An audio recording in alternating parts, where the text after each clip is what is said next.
Welcome back to Incremental, the continuous improvement podcast. This is one of our short fill-in editions during Uriel's paternity leave, so we do not have a date for this one, but we'll be slotting it in as time allows, or is required, I suppose. I'm Devin Bedoni of Like and Precision.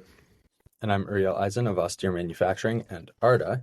And as mentioned, today's episode is focused on why we started Incremental, how it's going, and whether we should keep doing it.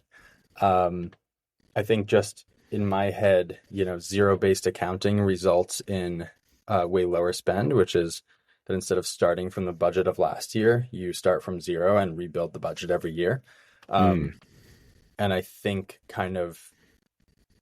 in the reason I wanted to start this podcast is because when I was looking out for lean content and lean inspiration, most of what I found were people who were executing or who had been doing lean for, years, 3 years to 25 to 40 to 50 years. And it was all very inspiring, but it tended to filter for people who were very, very proud of what they'd done for good reason, but it felt a little less relatable to me. Yeah. And I wanted to share the pain of actually reading these ideas, watching these videos of other shops, and then trying to implement and kind of seeing what worked and what didn't, and kind of taking people along for the ride. That's where we started. I forget how long ago, but a while back. Going 2.5 years-ish, 2.25 years, That's I think. crazy. Yeah, and I think for me, it was a slight variation on that, where I felt sort of an urge to combat the sort of prevailing opinion that lean didn't apply to job shop work, and sort of share my experiences in attempting to apply it. And similarly, I think there's a great dearth of good lean content out there for job shops specifically, for obvious reasons, because people don't think it applies, so they don't even sort of attempt.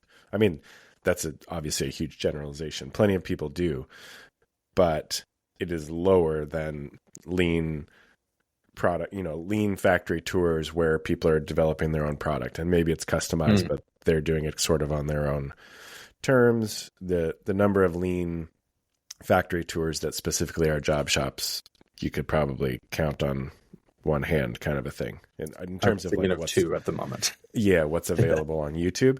So I sort of took it as a personal challenge to be like, is this possible? Because when I started out, I didn't know if, and maybe still don't really know, like, to what extent classical lean sort of thinking applies. And I feel like we're sort of making it up as we go. So there was a little bit of a challenge for me personally to interrogate that and share it, and hopefully get a few more people on the bandwagon to help with the effort and also help themselves, hopefully. I was thinking recently how you've mentioned quite a few times that companies tend to adopt lean sort of, when they've hit rock bottom a little bit. And I don't think I had hit rock bottom, but I think I was definitely approaching a place in the business where I was kind of like, things do need to change. This is not sustainable for the long term. I need either a different market, different production system, different something, right? Like, we were just like struggle busing quite a bit. There wasn't enough money being made. At some point, I was going to have to call the ball and pull the plug if things didn't turn around. Yeah. And I'm not sure everybody looking at the business would have had that same perspective, but that was just where I was at. And so this was part of that pursuit, for sure. Yeah, that all makes sense. So that was 2+ years ago.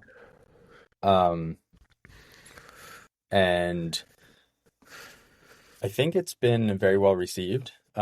Definitely pretty niche, niche topic. Well received, but not widely received. Perhaps. But for me, I think that's been one of the most exciting and interesting parts of the whole thing, are the conversations that it's led to. and like the emails we get uh, about the different topics, I've learned a ton. Same with Instagram, actually.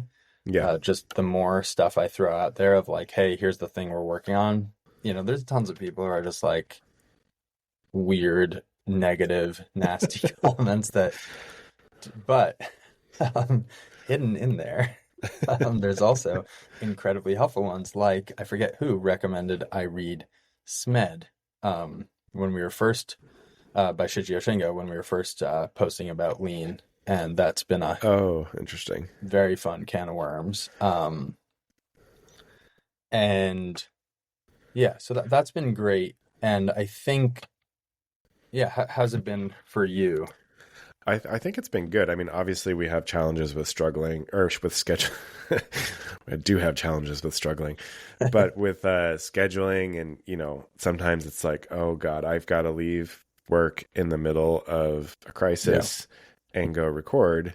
And this feels crazy.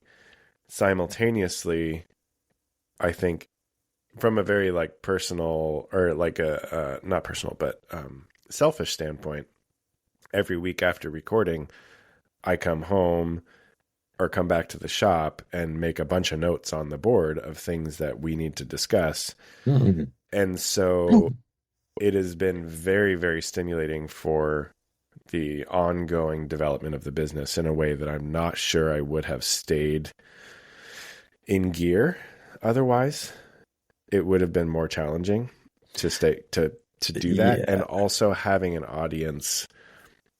I've said this before, but I feel held accountable to actually deliver on things that I'm discussing and thinking about and started, Yeah.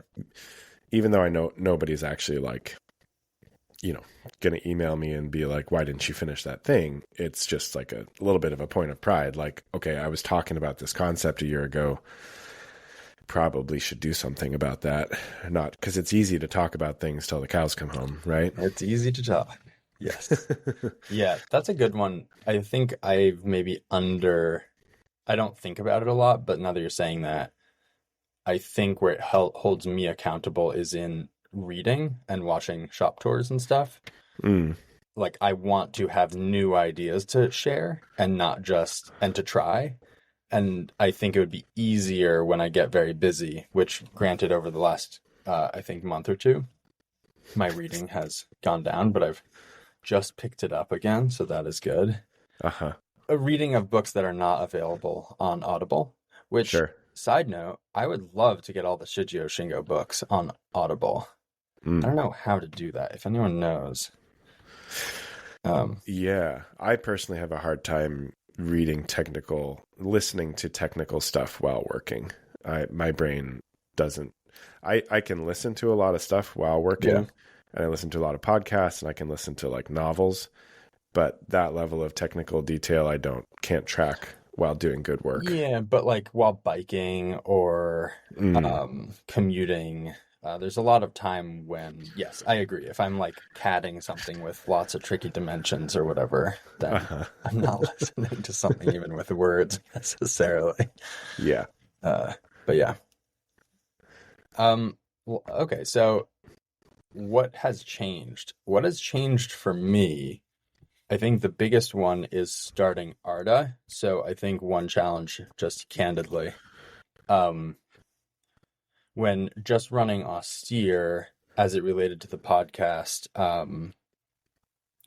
the content on the podcast didn't really feel like it could potentially be construed as a sales pitch, Uh-huh. right?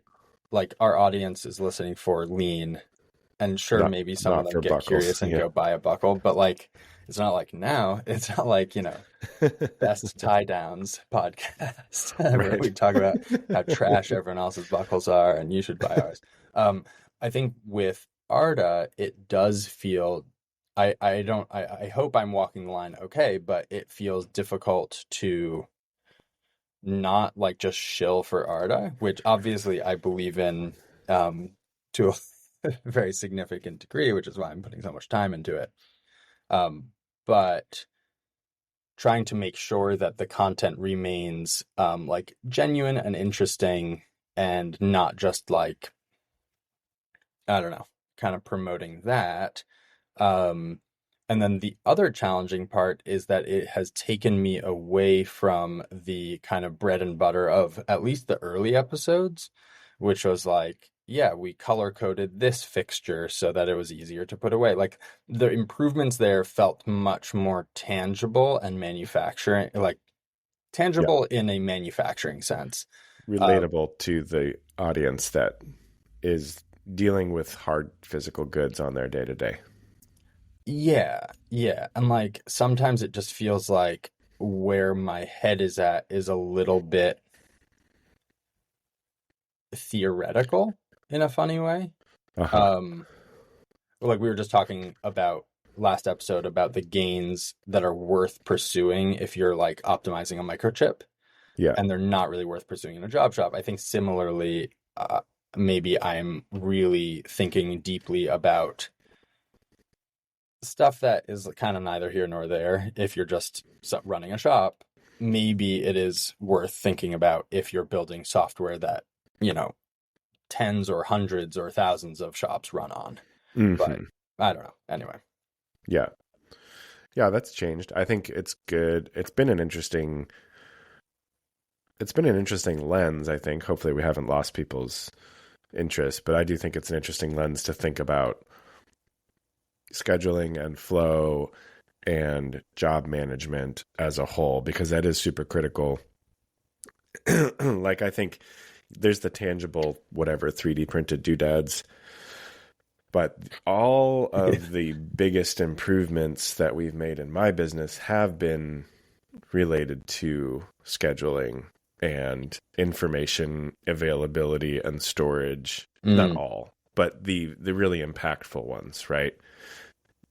Occasionally there's 3D printed doodads and stuff like I like sort of on that level that are part of that system.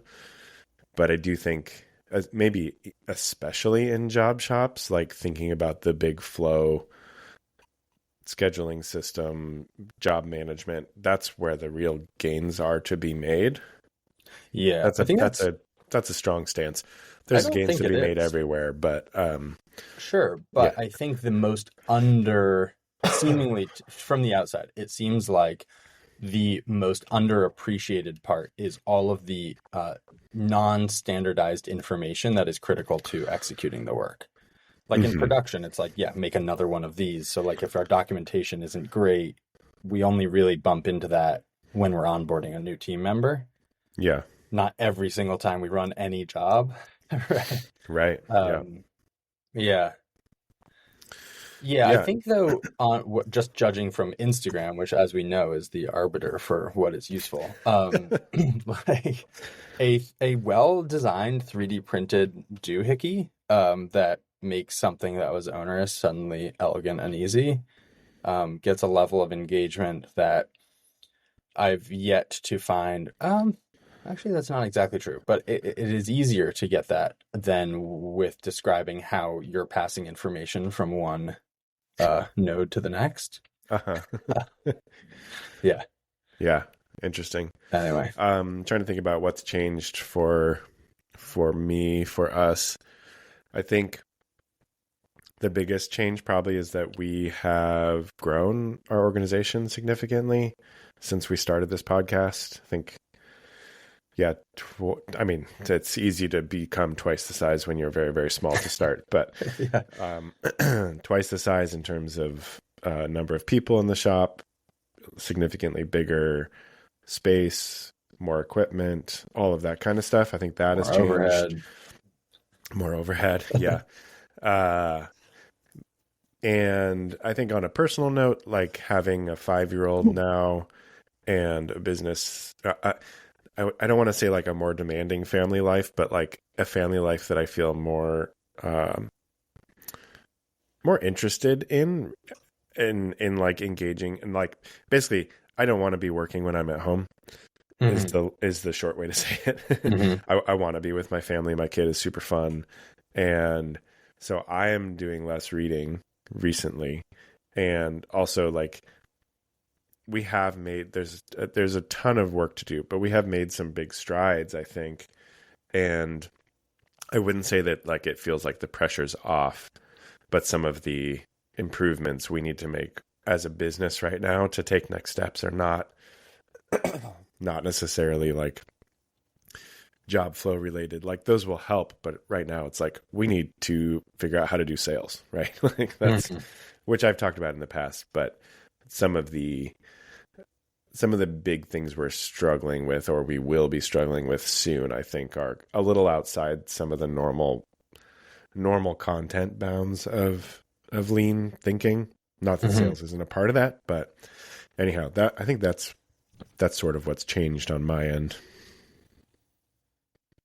So then lastly, is it still worth doing?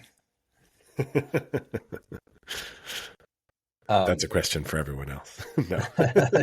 Well, to some extent. I think what I am still really enjoying about doing the podcast is definitely the feedback from people on thinking. Definitely like, we as a group of people can do a lot more reading and thinking than just the two of us can. So it's just like Absolutely. a major advantage to throw out what I'm thinking about. And then people are like, hey, have you checked out this book? Do you know about this? And I'm like, no, I do not. Thank you. This is awesome. And then also just a weekly time to to kind of codify my thinking and really note what's been done the last week is still really useful and interesting and fun. Yeah.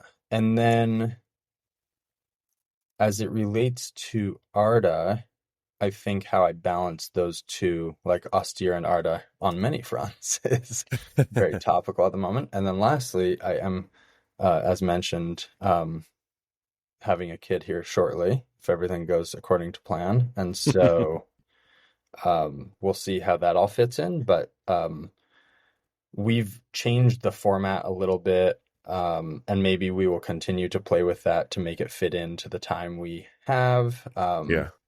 I don't know, but I think the answer for me is broadly yes, even if we have to shift a few things here and there. Yeah, I think on a personal note, it's absolutely still worth doing. Like from a selfish standpoint, what it feeds back into my business, both in terms of the response we get about specific points or bits of information from listeners. Even if it was just that would be worth it, I think, and what that feeds back into the business. But then also, it's like a weekly touch point for me to get out of the rut for a moment and think about things on a broader scale, a higher level, kind of get back to basics. And I don't think I would be doing that, and probably would just slowly, spiral into mediocrity. So the constant pull of mediocrity. On a selfish standpoint, it's absolutely worth doing.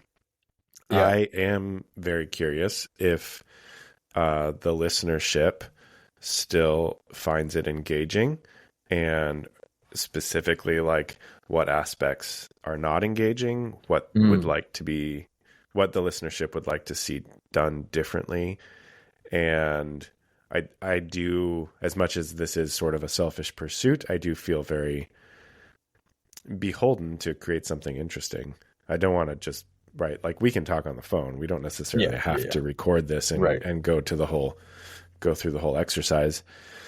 So I do want to make sure that we are delivering value for what we're being paid.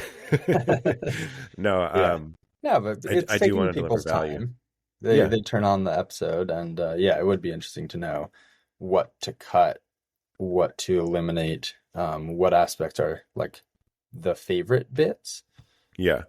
And so I think I wanted to put out a very explicit call to action that if you were ever going to respond, this would be the time to do so, and let us know those specific things. What do you find interesting? what parts do you glaze over? Is there a part of the standard format that we use that you're just kind of like, this is crazy, you guys should change that, this is terrible? You can do that on Instagram, obviously, either of our accounts or the podcast account. I don't really want to say my email address for AI bots to just scrub, but you can, if you're a capable adult at this point, you can find our emails if you'd rather correspond that way. For sure. And on the note of Instagram, if you could make it a post rather than a story, or just DM us so that it stays there, because sometimes I don't check that Instagram for over 24 hours and then it's gone. Yeah. Which is always very vexing. Yeah, please reach out. Let us know what's working, what's not working. It's very helpful. I thought of one other thing. We have been discussing that when we come to the table with specific concepts or sort of inquiries, often that's very stimulating for conversation. And so if there are things that anybody who listens is interested in and doesn't necessarily have the time to do it themselves or has thoughts about, send us some suggestions on stuff to dive into that relate to this topic, and we'll start reading. Because I think that's a cool idea. Part of it is like we get into our own ruts on what we read about, what we think about, and if we could lay out a year's worth of cool topics, I think we would have a fun kind of like group inquiry into some cool stuff. Yeah, for sure. On that note, I hate to say this. Should we start like a Slack channel? Would that be fun, or is that just like more crap for people? Probably the latter. Yeah. Because then we could have like a topic section. I don't know. Anyway, let us know. Please do reach out. You can find me at austere_manufacturing on Instagram and austeremfg.com on the internet, arda.cards on the internet and on Instagram. You can find me at lichen_MFG on Instagram, lichenprecision.com on the internet, the pod at incremental CI. We do have a Patreon. Check it out if you like, and we will talk to you soon.